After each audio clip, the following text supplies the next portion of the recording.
ini sengaja dibentuk. Lo tuh dapat makannya dari tangan gue. Der, ambil makan dari tangan gue. Lo butuh gue. Coach kasih solusi. Coach Rene. Der. Aduh, Bjorka nih, Bjorka. Anaknya Agus Ringo. Bukan itu masih bocah. Namanya sama, bukan itu. Ini Bjorka lagi rame, Coach. Asik ya? Iya, aduh. Ini kita bahas mengenai berita yang lagi beredar aja ya teman-teman nih. Kita nggak lagi bahas tentang berapa orang yang sudah vaksin. Tapi lo udah booster kan? Udah booster. Baiknya kalau lo mau ngasih tahu orang untuk booster, lo udah booster dulu kan? Oke, kita lihat ya. Kita lihat di sini ya. Astagfirullah. Ragam komentar pejabat negara sikapi heboh hacker Bjorka. Ini lagi rame banget. Artinya kalau saya mengambil dari sini bukan lagi ngebahas mengenai dia itu tentang kalau ranah lebih dalamnya kan mungkin kan waduh ini tajasus. Waduh ini membongkar-bongkar kesalahan orang atau aib. Kita lagi nggak bahas itunya. Tapi yang harus kita pelajarin dalam hal ini adalah edukasinya mengenai ternyata di kantor pun juga ada yang begini-begini, Coach. Contoh. Ini hebohnya Bjorka katanya orang dalam. Katanya lagi rame. Dia bilang katanya orang dalam. Nggak mungkin orang-orang luar tahu sedetail itu data-data negara. Nggak mungkin orang itu tahu banget. Tapi kalau komentarin itu ya bisa juga memang apa? Yang lebih membuat ini bukan orang luar menurut gue. Bukan karena dia bisa mengakses datanya. Karena kalau mengakses data orang yang punya kemampuan untuk hacking pasti bisa. Even orang luar. Terutama orang luar. Oh, oke. Gitu ya. Okay. Cuman yang membuat kita menduga dia ini orang dalam adalah karena kepedulian dia tuh kok kayaknya 11-12 sama kepedulian banyak orang Indonesia. Oh iya. Bener gak? Iya bener. Bener gak? Maksud gue gini, kalau ini lo bukan berasal dari Indonesia, apa peduli lo akan hal ini? Jadi motif kan. Dan motifnya kan dijelasin bahwa dia kecewa karena ada temennya yang dikecewakan, ya kan, oleh pemerintah dan seterusnya gitu. Tapi ini menarik sih, sudut pandang motif kenapa dia melakukan ini. Nah ini bener yang mau kita bahas tuh sebenarnya bukan masalah kita mengiyakan masalah aib orang apa segala macam, no bukan. Tapi lebih kepada ternyata kalau memang ini orang dalam, kalau ya. Yang kata netizen itu ya, bukan saya khawatir, saya harus hati-hati. Saya justru malah lebih takut yang begini-begini. Ntar aib saya kebongkar. Ya, nah karena nggak kelihatan apa segala macam. Tapi maksudnya di sini adalah kalau memang ternyata orang dalam, ini juga sering terjadi, Coach. Banyak. Istilahnya kalau orang dalam itu bahkan seharusnya difasilitasi kalau di korporasi. Namanya whistleblower. Oh gitu? Iya, karena gini. Tadi kan Dery bicara soal aib ya. Aib, iya kan? Tapi aib itu kan dalam kaitan kita berkehidupan sebagai apa ya bahasanya ya, non muamalah lah.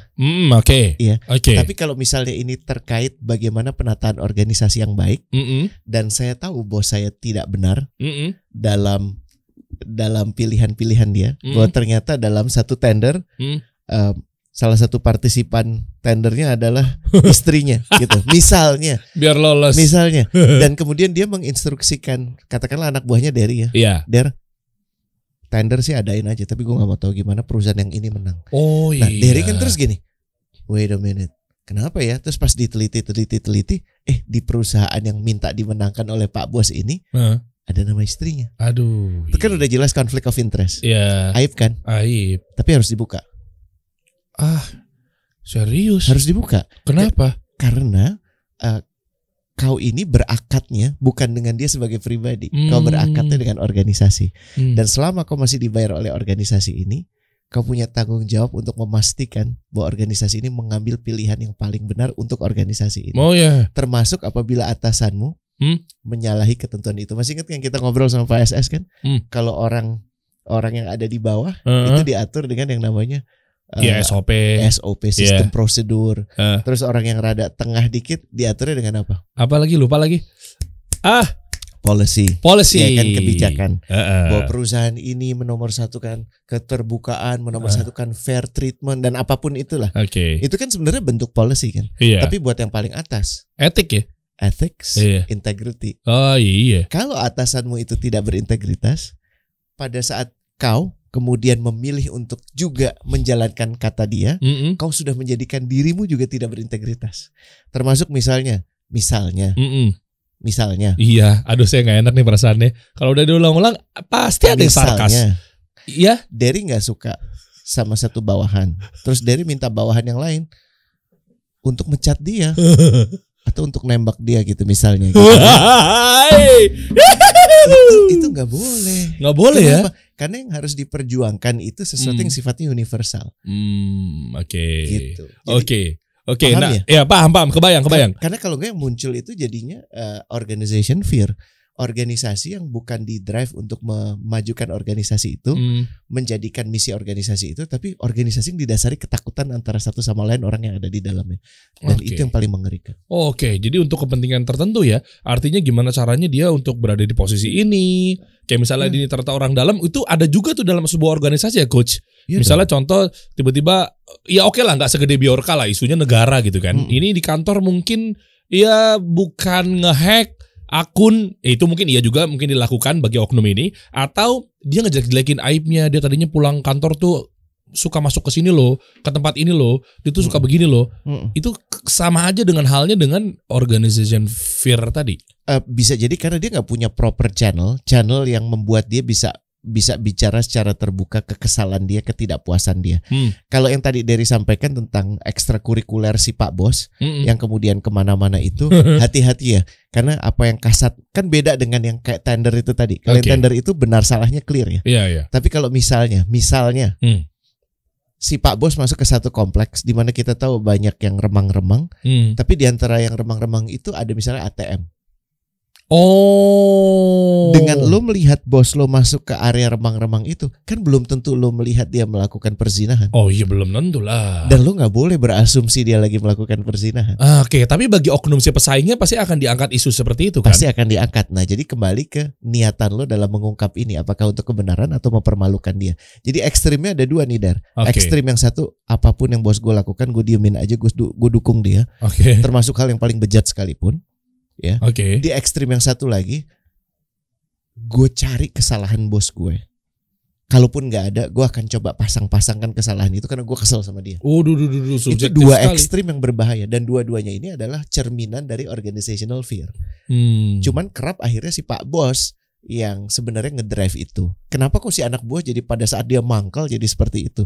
Akhirnya kalau kita lihat dalam yang paling sering kita dengar tuh, yang paling sering kita lihat kalau di IG gitu ya, atau di manapun media sosial, no mention, bener? Emangnya kalau nyuruh orang pulang malam, terus dianya bisa pulang lebih awal? Hashtag no mention. Tapi kan kita dengan mudah tahu nih kutu kuprat kerja di mana gitu kan, ya kan? Terus enak aja dia nyuruh orang untuk beliin makanan buat hamster anaknya. Dikiranya gue budak. Hashtag no mention. Iya kan, orang tuh udah nebak bahwa ini lagi bicara tentang bosnya, dan sesungguhnya pada saat lo melakukan itu, lo nggak memunculkan solusi apa-apa. Lo malah bikin hidup lo lebih parah karena lo dilihat tukang ngomongin. Itu dia tuh. Bukan yang ini yang gue maksud ya. Jadi emang kalau secara umum kita ngelihat 11-12, tapi beda sekali. Bumi langit. Kalau lo sudah bekerja baik disuruh melakukan pelanggaran, ya laporkan. Tapi kalau lo emang punya urusan pribadi dengan bos lo yang belum selesai, ya selesaikan dengan dianya dong. Gitu. Nah, ntar kita bahas organizational fear. Tapi ini salah satu bentuk organizational fear sebenarnya. Si kasus Bjorka ini. Ya, gue nanya deh. Kalau lo nggak ada yang lo tutupi, lo ketakutan nggak untuk dibuka? Ya enggak lah. Ya apapun itu bentuknya. Oke, ada KPK datang ke rumah gue. Insya Allah cek aja Pak. Ini tidak membenarkan Bjorka ya? Oh iya. Tapi yang menarik adalah respon bapak-bapak pejabat kan. Kayak ada yang kebakaran jenggot, ada yang marah-marah, defensif. Ini sekedar ngomong berseloroh aja. Kalau pada saat ada orang kita kasih input, terus dia marah gitu, kita tahu bahwa bisa jadi benar malah kan ada sesuatu yang dia tidak siap. Apapun kasusnya ya. Apapun kasusnya. Jadi menurut saya ini cerminan bahwa ada organizational fear terjadi di dalamnya. Gitu. Dan ini PR kita semua untuk memperbaiki. Oke. Nice, sebenarnya pengen bahas lebih dalam ya, kenapa bisa kebongkar apa segala macam. Mungkin Coach ini punya kenalan orang, ada. Kita lo mau undang? Mau lah. Ada. Dia apa? Misalnya basicnya apa? Tindak kriminal. Semoga dia mau ya. Ada namanya Kang Denny Tama. Orang forensik. orang forensik, ahli, setahu gue sih cyber security juga termasuk di dalamnya, atau dia mungkin bisa bawa kawannya. Oh keren. Gimana sih ini bisa terjadi gitu? Karena sebenarnya kan gini, maaf ya ini pendapat gue bukan ahlinya, tapi gue ingin menyampaikan kalau kita sekarang baru bicara integritas data, udah ketinggalan jauh gitu. Iya kan, dengan kita maaf ya, kawan-kawan menggunakan Facebook, platform Facebook nih gue pernah baca di satu literatur, kita nge-like pokoknya 17 kali.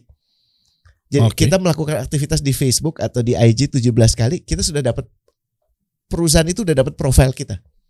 17 kalinya bentuk 17 apa? 17 kali itu kayak misalnya lo nge-like, terus lo nge-dislike, atau lo komen, atau dalam akun yang sama, postingan yang sama. Bukan, pada saat lo masuk ke Facebook, atau lo masuk ke IG, lo beraktivitas di situ 17 kali. Kayak misalnya scroll kan. Gue jarang banget main Facebook. Tapi kalau kita nge-scroll kan ada yang menarik perhatian. Akhirnya scrollnya kita berhenti kan. Iya nggak? Atau kalau yang kayak TikTok kan swipe kan. Terus pada saat ada video yang kita suka kan kita tonton. Mohon maaf, swipe ke sini coach. Ketahuan gak TikTok. Yes, dan gue bisa kasih. Biasanya gue diserang sama coach ini. Dan ini sekarang emang saatnya milenial beraksi guys. Dan ini gue mau menjelaskan kenapa sebenarnya yang diuntungkan gue, tau nggak? Kenapa? Karena pada saat lo nge-swipe ya, dan lo berhenti dari swipe lo itu udah aktivitas. Dan pada saat lo melakukan itu 17 kali, TikTok, Facebook, IG, udah dapat profil lo. Emang iya ya? Nah, iya. Oh, AI-nya algoritma tahu, itu ya? Algoritmanya udah dibuat sedemikian rupa untuk menangkap profil yang beda dari masing-masing orang. Contoh lah, Derry dengan adiknya. Sama-sama orang tuanya sama, mirip-mirip, sama-sama jenggotan gitu misalnya gitu ya. Pasti ada preferensi yang beda kan? Iya. Dan artinya dia udah menangkap preferensi keluarga Derry, preferensi kelompok Derry, preferensi orang Jakarta, Derry kan tinggal di Jakarta Timur kan, orang Jakarta Timur, preferensi orang Jawa Barat atau orang DKI, preferensi Indonesia. Mereka lebih dapat itu daripada kita. Itu udah dimiliki. Jadi mohon maaf, karena keasikan kita menggunakan alat-alat itu, sebenarnya kita udah membuat diri kita lebih rentan untuk di mapping sama kekuatan-kekuatan non-Indonesia. Dan kalau sekarang baru diomongin dengan menyetop perizinan atau ini terlambat karena kita udah hook. Malah yang marah kan pada misalnya gini, lo pakai IG kan, terus tiba-tiba IG dilarang, marah nggak lo? Iya sih. Kenapa dilarang? Ini kan kemerdekaan gue, ini keasikan gue. Bener nggak? Bahkan yang membela adalah orang yang sebenarnya paling dirugikan, which is you. Iya. Bener nggak? Iya. Dan ini yang kita nggak tangkap. Menarik ya. Guys, ini luar biasa nih. Kita bahas lanjutnya pelan-pelan ya. Tapi baiknya diundang deh. Iya makanya. Itu. Nanti gue coba kontak boleh sambungin ya. Iya kita bahas. Tanya-tanya ya. Setuju teman-teman ya, kalau setuju kira-kira kenapa sih bisa kayak misalnya kebongkar atau apapun itu. Kita bahasnya bukan masalah itu. Kita dapetin ini deh, hikmah dan ibroh. Itu. Yang artinya apa yang gue baru sampaikan tadi bisa diperdalam lagi. Iya, bahkan nanti bisa juga masukan kepada teman-teman konten kreator atau pengusaha atau pemilik akun Instagram yang memang dia ya aktivitasnya memang di sosial media untuk mungkin cari duit apa segala macam. Jangan-jangan ada cara yang memang agar akun kita tidak kehack. Sesederhana itu. Nah, itu bisa juga tuh. Dan yang lebih penting lagi adalah memahami bahwa kita akan senantiasa diawasi. Sekarang ini diawasi oleh gadget-gadget itu dan instrumen yang dibuat oleh manusia. Tapi sejatinya kita udah diawasi oleh Allah gitu kan. Jadi kalau lo nggak ada tameng. Bukan. Kalau lo nggak ada yang perlu ditutupi, harusnya sih lo nggak punya kekhawatiran. Sama halnya coba kita cek di sini. Apakah dia menutupi kesalahan-kesalahan dia dan masalah-masalah dia saat di kantor? Coba kita baca komennya. Iya. Nah, harusnya sih enggak ya. Kenapa? Karena di pekan lalu Coach Rene sempat mengajak ke teman-teman semua ini, audiens yang nonton, kasih solusi bahwa coba deh, kerap kali kalau lo misalkan di kantor itu biasanya nyalain orang.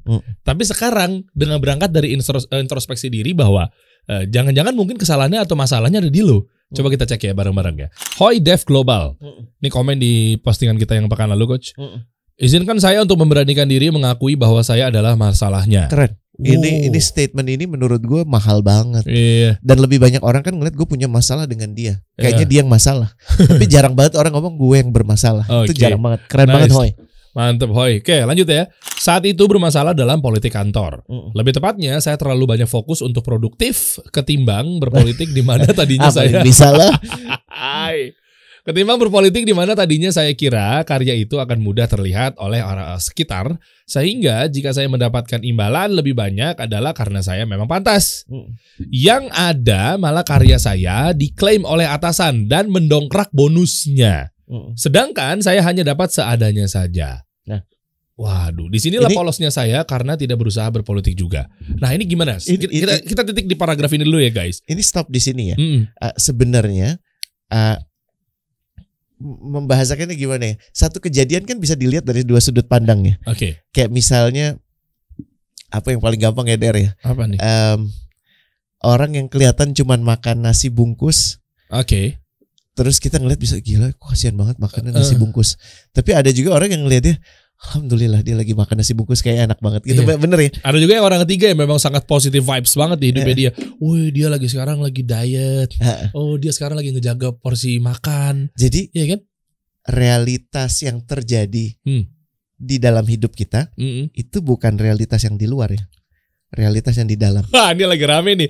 Instagram versus reality. Lagi rame tuh, Coach. Fotonya di Nusa Penida, fotonya lagi di Maldives. Tapi aslinya lagi rame-rame di belakang juga orang gantri. Seakan-akan dia tuh di situ tuh nyewa satu pulau sendirian. Iya, tapi yang benar-benar merupakan reality yang mana sih? Yang merupakan reality itu yang lo proyeksikan ke orang lain atau yang benar-benar terjadi atau yang lo rasakan. Oke. Gue cuma ingin menyampaikan your internal reality is the reality that happening.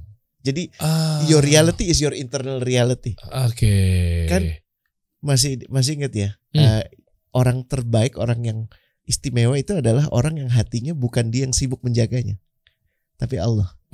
Makanya kan disebutnya Qalbul Salim, ya kan, terus disebutnya Yahdi Qalbahu, betul ya, di kita sebagai Muslim, bahwa ya Allah, kau yang menjaga hati ini, kokohkanlah hati ini di jalanmu. Jadi yang dirasakan adalah mutmainah, perasaan damai, apapun yang terjadi di luar sana. Hoy udah benar yang pertama. Oke. Ya. Tapi yang di berikutnya coba kita sama-sama mengomentari ya. Dengan segala hormat ya Hoy. Menurutku ini tanda keberhasilan dia yang perlu dia syukuri. Bahwa karya dia diambil, alhamdulillah. Nah, cuma di sini dititik beratkan apakah gua harus bermain politik juga, Coach? Enggak. Oke. Kenapa? Pada saat lo bermain politik, lo akan membuat diri lo jadi serendah dia. Perkara lo dapat imbalan lebih sedikit, bos lo lebih banyak. Nggak seberapa kan ukuran Hoy saat ini karena membandingkan dengan pendapatan bosnya, bener nggak? Iya. Tapi gini, nomor satu, kaidahnya dibenerin dulu ya, bahwa pekerjaanmu diakui oleh bosmu itu sesuatu yang menurutku wajar. Oke. Karena makanya lo berada di bawah kepemimpinan dia. Oke. Jadi ini tidak boleh dilihat sebagai hal yang aneh. Karena keberhasilannya Hoy udah pasti keberhasilan bosnya. Paham ya? Ya. Paham ya? Kalau Aldan itu perform dikasih solusi, kan Derry yang diuntungkan. Bener nggak? Oke. Walaupun kemudian Derry perkara mau bilang Aldan lo keren banget atau diem aja, itu problemnya Derry. Tapi kalau kemudian dijadikan isu bahwa seharusnya gue dibanggakan dong, gue dipuji dong. Oke. Karena gue udah kerja keras. Nah ini yang menurut gue perlu diluruskan. Ya. Nggak seperti itu. Nggak harus seperti itu. Karena pujian yang paling penting adalah di mata Allah. Dan pujian yang kedua lebih penting, dipuji, dibanggakan saat kita nggak di situ oleh orang-orang yang lebih baik lagi dekat dengan Allah. Bener nggak? Legacy dan lain sebagainya gitu ya. Legendary. Hoy kan nggak tahu ya. Bisa jadi bosnya Hoy ini membanggakan Hoy tanpa Hoy ketahui. Bener nggak? Mungkin nggak kita berpikir belum? Di situ ya?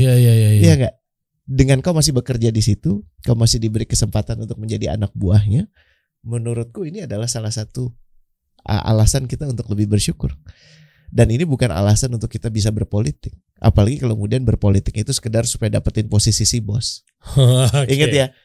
Ingat ya? Jadi kalau ininya udah lurus, udah bener, apapun yang kita lakukan kita akan biasa aja. Dan pahami, karya kau dikenal oleh reputasimu.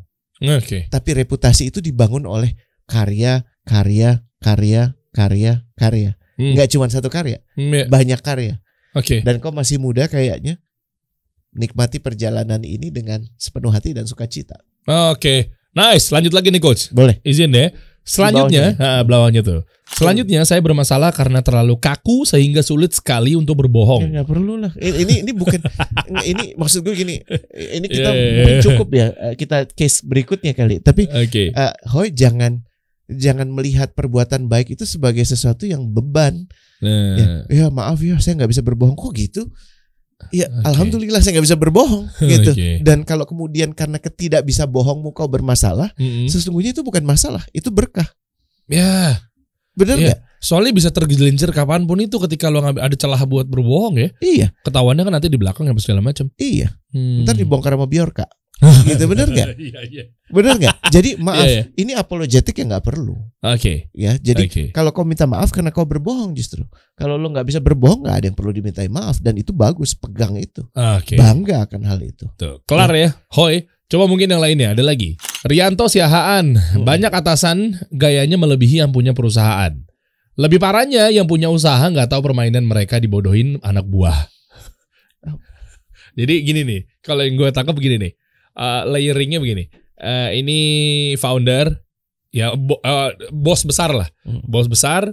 Ini ada bos kecil, supervisor dan teman-temannya. Ini anak buah yang paling bawah. Nah, layer yang dari bos kecil ini ke bawah nih bermain nih, ya kan? Mungkin begini, mungkin tuh gayanya paling kayak seakan-akan ini gue loh yang diutus langsung sama bos besar, atau bahkan lebih songong gitu. Lebih songong biasa. Tapi kita sama-sama belajar dulu ya. Kalau ini benar, menurut gue ini problem yang sebaiknya dituntaskan. Kalau ini terkait dengan integritas, Rianto tidak ada masalah untuk langsung ngomong ke pemilik perusahaan. Jangan pernah sungkan untuk hal itu. Apalagi kalau yang kau sampaikan adalah kau punya bukti, kau yakin benar ini adalah upaya dia untuk memenangkan diri sendiri dan mengalahkan kepentingan perusahaan, berhak dilaporkan. Itu konsep whistleblower di dalam organisasi itu ada. Ya. Tapi kalau ini cuman accusation, cuman asumsi, hati-hati ya Rianto ya. Kadang-kadang kita suka melihat seperti itu. Pahami ya bahwa kadang-kadang ada hal-hal yang kita nggak lihat. Kita kerap melihat orang bodoh. Padahal ternyata orang itu jauh lebih bijak daripada kita. Emang orang-orang yang bijak kerap terkesan bodoh, kerap terkesan nggak tahu apa-apa. Kenapa gitu? Karena dia nggak merasa perlu dilihat tahu. Oh, nggak butuh pengakuan juga? Nggak butuh. Kalau dia udah pemilik perusahaan, kan ini asumsi. Saya duga ya, kalau bukan case yang real tadi ya, ini bisa jadi asumsinya Rianto aja. Jangan-jangan memang sudah dimonitor apa yang dilakukan oleh atasan Rianto oleh pemilik perusahaan. Dan dia ingin melihat kualitas orang-orang di bawah si bosnya ini. Mau ngomong nggak? Kalau ternyata Rianto termasuk orang yang cuma bisa ngomentarin di luar, tapi nggak coba menuntaskan, ya akan kelihatan sebenarnya kau 11-12. Gitu. Iya kan? Jadi artinya ini harus dituntaskan. Dengan Rianto tahu, Rianto punya tanggung jawab untuk membenahi ini. Walaupun dengan risiko mohon maaf kau dipecat. Gitu ya. Aduh, sedih amat ya. Ya. Nggak apa-apa. Kenapa? Menurut gue yang namanya jabatan, yang namanya uang, yang namanya penghargaan, yang sejati dari Allah. Bener nggak? Kalau kita pegang itu, kita nggak akan pernah punya ketakutan dipecat oleh manusia. Kita lebih punya ketakutan ya dipecat oleh Sang Pencipta ya, dan dipindahkan ke tempat yang paling buruk. Dan tempat yang paling buruk itu kan selamanya. Lo dipecat, lo bisa cari kerja lagi, men. Tapi kebenaran yang lo sampaikan itu nyata dan lo nggak perlu takut, nggak perlu kalau aja waktu itu nggak ada itu lagi, karena lo udah melakukan yang terbenar. Ya, paham ya? Jadi hati-hati dalam berkomentar seperti ini. Nice. Ini ngomongin ketakutan dan lain sebagainya, ini berarti nyambung lagi nih ke topik kita ya. Iya, topik kita tuh lebih tajam nih guys. Ya. Nah, coba dong kita tampilin dong di layar dong. Nah, coba kita lihat coach. Organization fear. Nah, organisasi itu sepatutnya mengusung harapan bukan ketakutan. Tapi ada kalanya organisasi yang diusung itu justru ketakutan. Ya kenapa gitu ya? Karena apakah ini nyambung dengan stigma yang sering beredar bahwa peraturan dibuat untuk dilanggar? Ya kan, begitu-begitu kan? Atau manusia ini adalah makhluk yang nggak suka diatur. Dan kalau boleh kasih ilustrasi yang lebih lebih jelas ya. Setiap kegagalan, setiap kehancuran dari tadinya hebat banget menjadi katrok banget, itu ada efek dari organizational fear. Oke. Jadi keberhasilan kita sebagai perusahaan, sebagai pemerintahan, sebagai bangsa itu beralih disebabkan pemicunya adalah organization fear. Gue kasih contoh yang paling nyata, zaman Derry masih pakai celana pendek dulu, ada brand namanya Nokia. Tahu gue. Saking dominannya, ini mungkin teman-teman yang kelahiran 90-an 2000-an kurang ngeh gitu ya. 80-an dulu itu ada namanya istilah handphone sejuta umat, terus Nokia pisang. Tahu lah. Ini mereka yang memulai. Dan mereka punya pangsa pasar pernah satu waktu lebih dari 80%. Lo kebayang gak seluruh handphone di dunia 80% lebihnya itu Nokia. Ajib, iyalah. Dulu kan dia megang banget. Iya. Dari 3310 dan lain-lain ya kan. Dan dalam kurun waktu ya singkat sekali ya dia langsung hancur sehancur-hancurnya. Jadi awalnya tuh pelan-pelan terus hancur. Ya. Dan ini kalau dilihat ya ceritanya Nokia ya, dari bagaimana Nokia mulai didirikan, Nokia mulai kelihatan. Ini kan handphone sejuta umat ya. Tahun 2003 ya, masih ingat ya? Ingat lah 7650 awal-awal 5510 ya begitulah pokoknya. Iya kan, benar kan. Terus dia akhirnya mulai mendominasi dan mulai sangat pede ya, dan akhirnya merasa bahwa tidak tergantikan. Terus dia sempat merendahkan brand-brand baru yang muncul, salah satunya adalah bahkan Motorola ataupun BlackBerry dan kemudian iPhone, dan kemudian terbukti bahwa setelah itu gone. Dan ini komentar menarik dari CEO-nya waktu perusahaannya harus dibangkrutkan. Bilang apa? Ini, kami tuh nggak melakukan hal yang salah, tapi nggak tahu gimana ceritanya kami kalah. Paham ya? Jadi dia bahkan ada di posisi puncak, dipenuhi keheranan. Kok bisa ya kejadian? Ngerti nggak? Iya. Ngerti nggak? Contoh kayak misalnya, kok bisa ya kita dihack? Benar nggak? Itu yang dihack bukan apa-apa. Paham ya?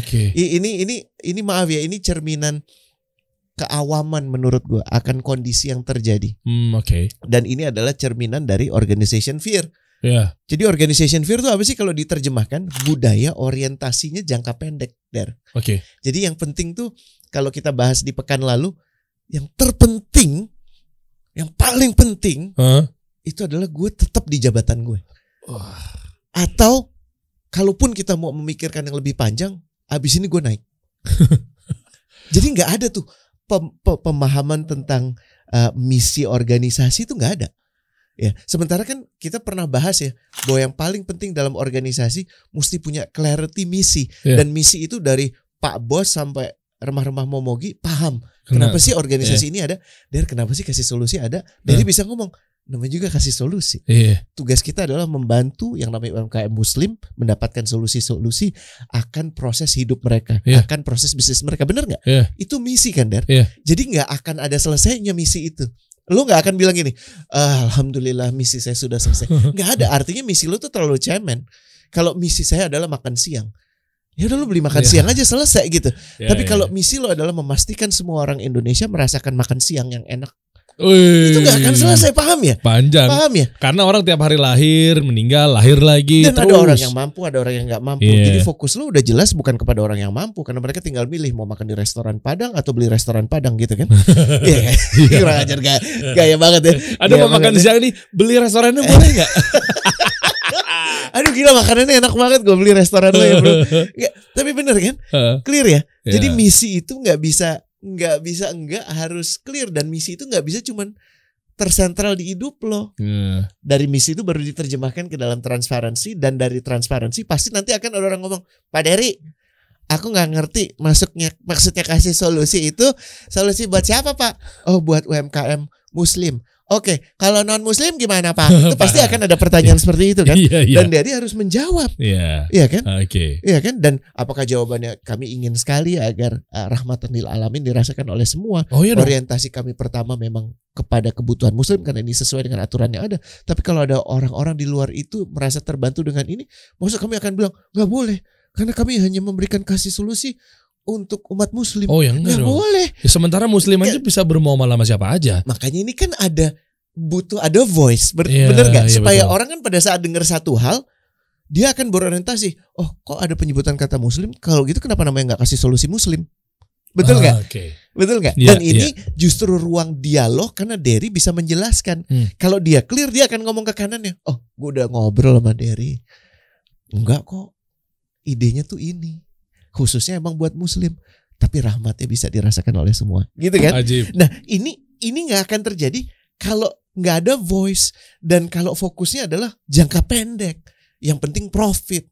Mau ancur-ancuran kayak gimana? Profit. Dalam prosesnya alam tambah buruk, kualitas hidup tambah jelek, profit. Oh ya nggak. Kenapa gitu dari lah. profit gue bisa dapat tantiem gue? Bener nggak? Anda ambisius sekali ya, wahai.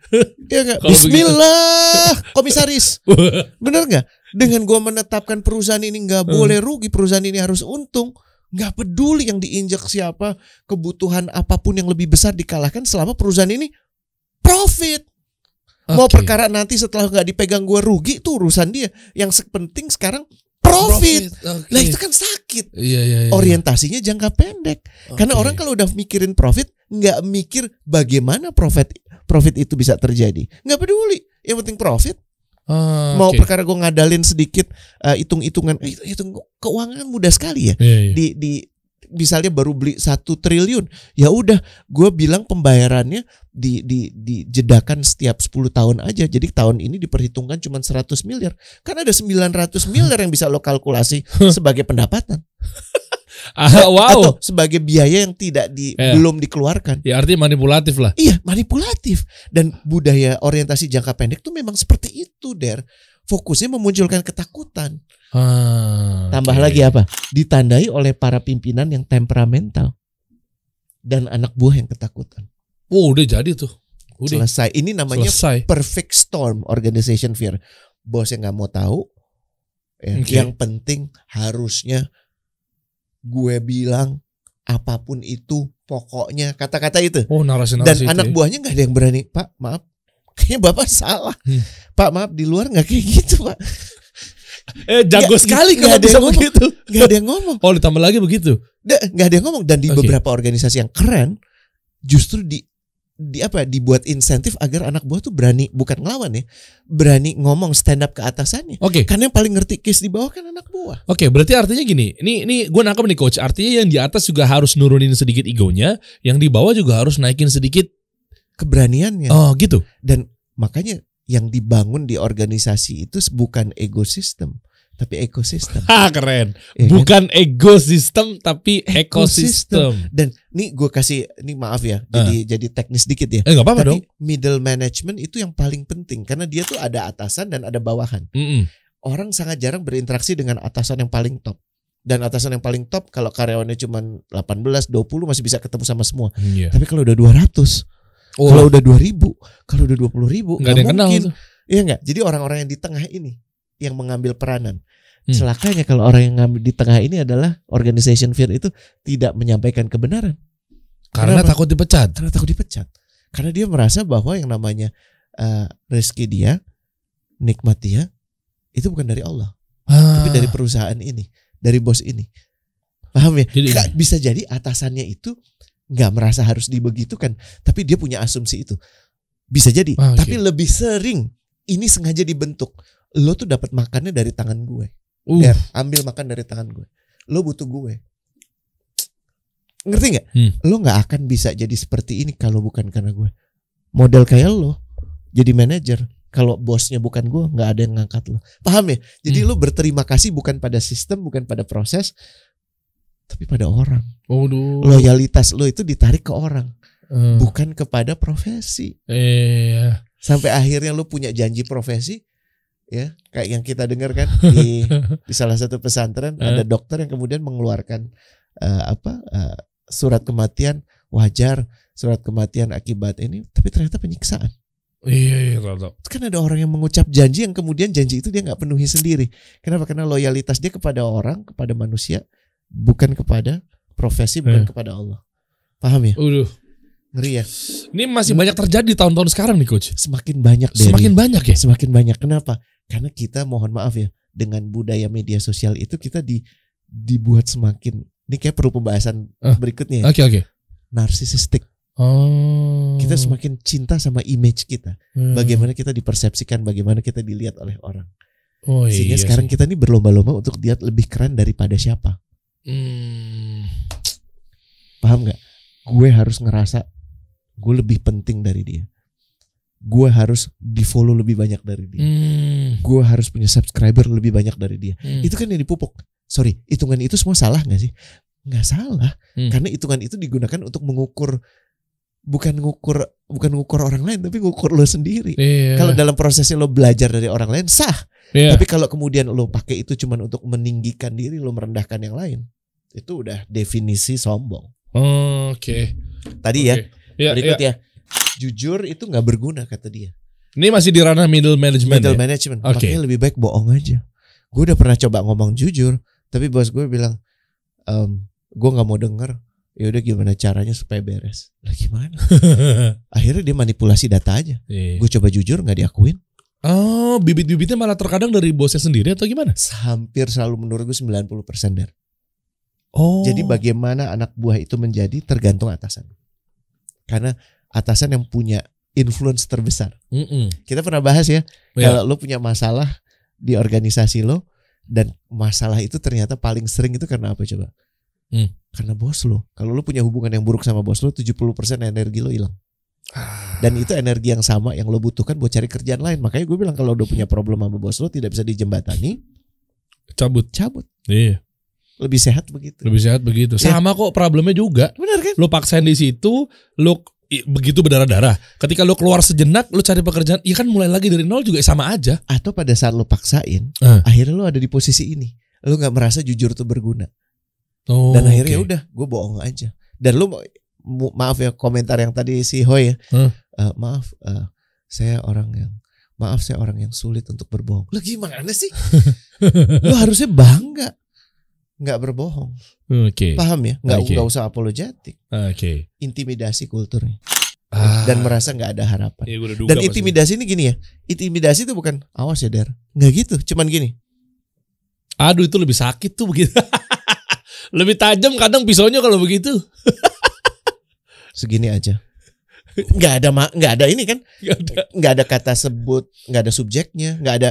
Kamu kok begini aja, itu kadang-kadang malah lebih gampang dicerna gitu. Tapi kalau cuman lirikan mata, terus dia ngeliat lo ke atas, ke bawah, ke atas, ke bawah. Jadi dari mata aja tuh bisa merendahkan orang, bisa mengintimidasi orang loh. Dahsyat.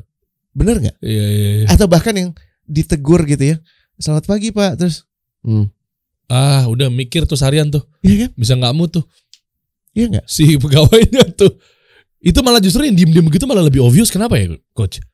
Ya karena kan yang namanya kita kan belajar komunikasi ya. Itu kan komunikasi yang apa ya bahasa yang tersirat tuh lebih dalam biasanya. Daripada yang tersurat. Subliminal. Kalau lo maki-maki gue tahu banget lo brengsek.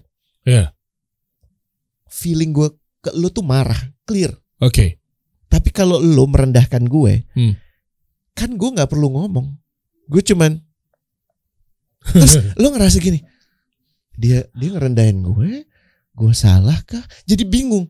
Energi yang dibutuhkan lebih banyak, bener gak? Oh iya bener. Gue pantas, jangan-jangan gue emang pantas direndahin. Lah. Oh iya. Tambah hancur, bener gak? Oh iya. Makanya buat bos itu tidak boleh ambigu. Lebih baik kalau lo gak suka, lo bilang gue gak suka kerjaan lo yang ini. Bukan gue gak suka lo. Oh ngerti gue Coach. Gini guys, ada tipe 2 bos nih misalnya. Ini coba gua ini ya, takutnya salah gitu ya nangkepnya Coach Rene, guanya.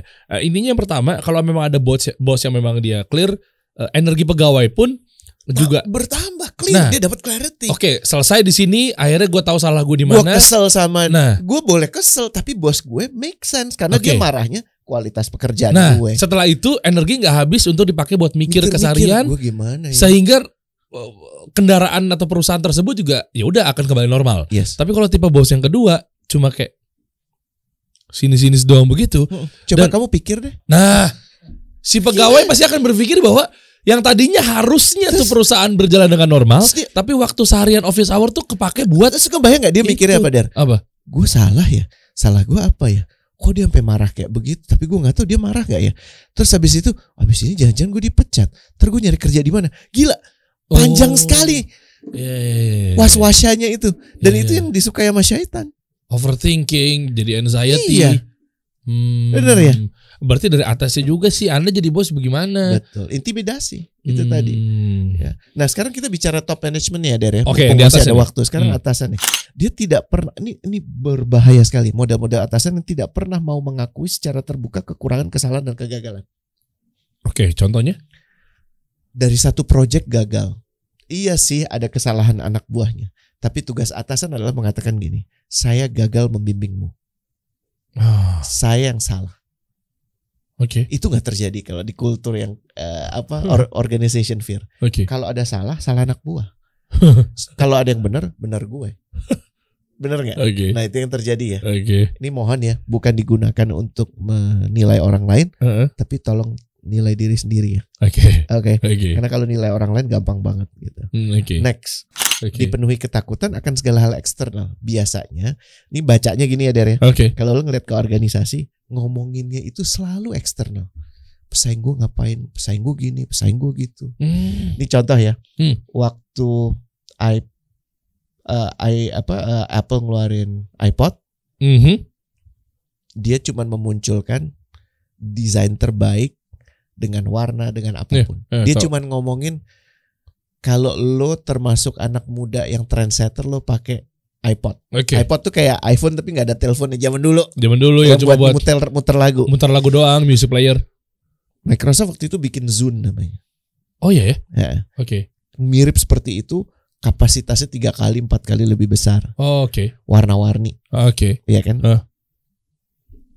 Tapi yang namanya Microsoft waktu itu dipimpin oleh Pak Steve Ballmer, fokusnya adalah lebih banyak membahas kompetitornya.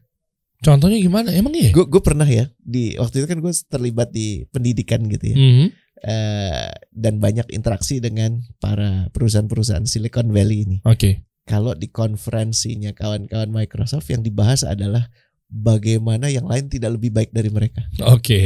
Ya, jadi yang dibahas itu kompetitor. Tapi kalau ke Apple yang dibahas itu cuman kami yakin kami. Lebih positif nih. Paham bedanya ya? Iya lagi nih. Jadi yang satu lebih fokus eksternal sebagai momok, menakutkan, bahaya. Tapi kalau yang satu lagi fokusnya adalah kami sudah melakukan ini, kami akan coba melakukan yang ini. Dia cuma ngomong diri sendiri aja. Kan lo bisa kasih solusi, menghabiskan waktu untuk membandingkan diri lo dengan misalnya Deddy Corbuzier dengan yang lain gitu kan. Atau lo bisa fokus aja ke kasih solusi. Iya nggak? Artinya kompetitor nggak usah dilihat. Gue nggak ngomong gitu. Gue cuma ngomong orientasi fokus lo itu adalah untuk memperbaiki, improving lo, bukan menjelekin yang ada di sana. Paham ya? Paham ya? Nice. Dan ini artinya apa? Lo tidak diwarnai ketakutan dengan eksternal. Lo malah seneng kalau ngelihat channel-channel lain berhasil.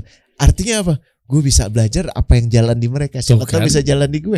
Paham bedanya ya? Industri jadi lebih naik, lebih sehat. Secara keseluruhan podcasting itu akan naik. Dibandingkan lo cuma mau sendiri paling gede, yang lain mati.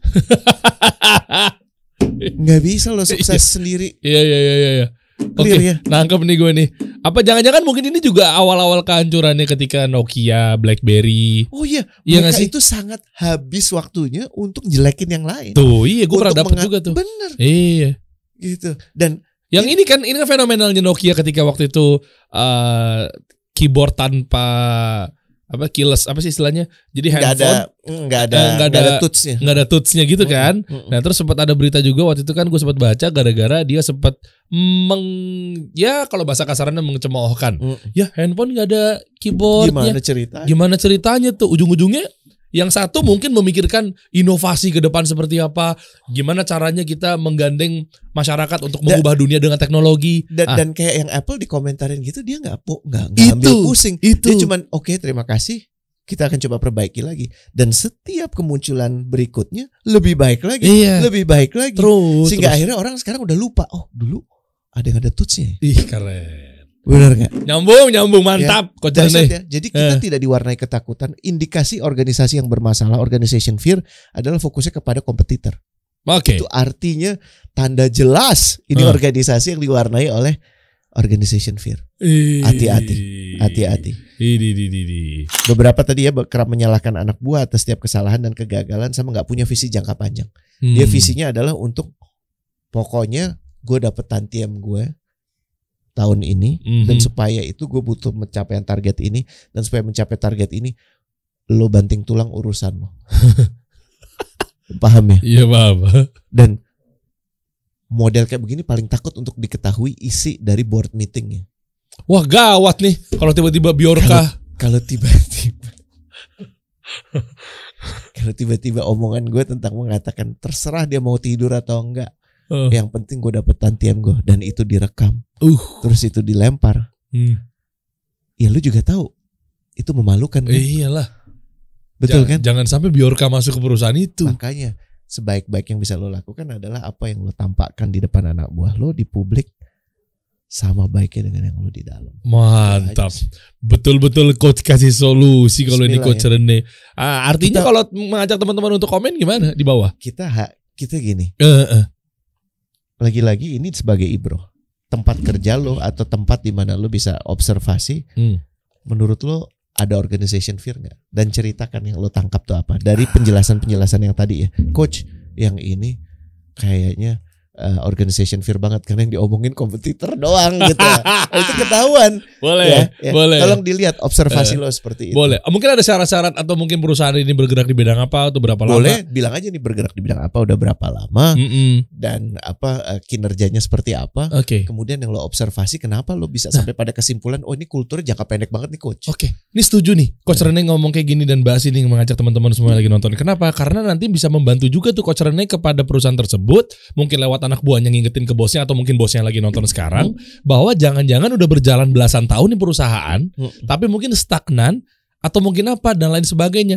Taunya mungkin bosnya sering kerjaannya tuh ngomongin kompetitor dalam arti itu doang ya. Iya, ngertinya repertoarnya cuma itu doang. Nah, dan kita akan bahas di obrolan selanjutnya kalau dari sepakat. Boleh ngobrolin tentang bos. Jadi bagaimana sih kita bisa berinteraksi dengan bos kita? Interaksi yang sehat ya. Iya, boleh.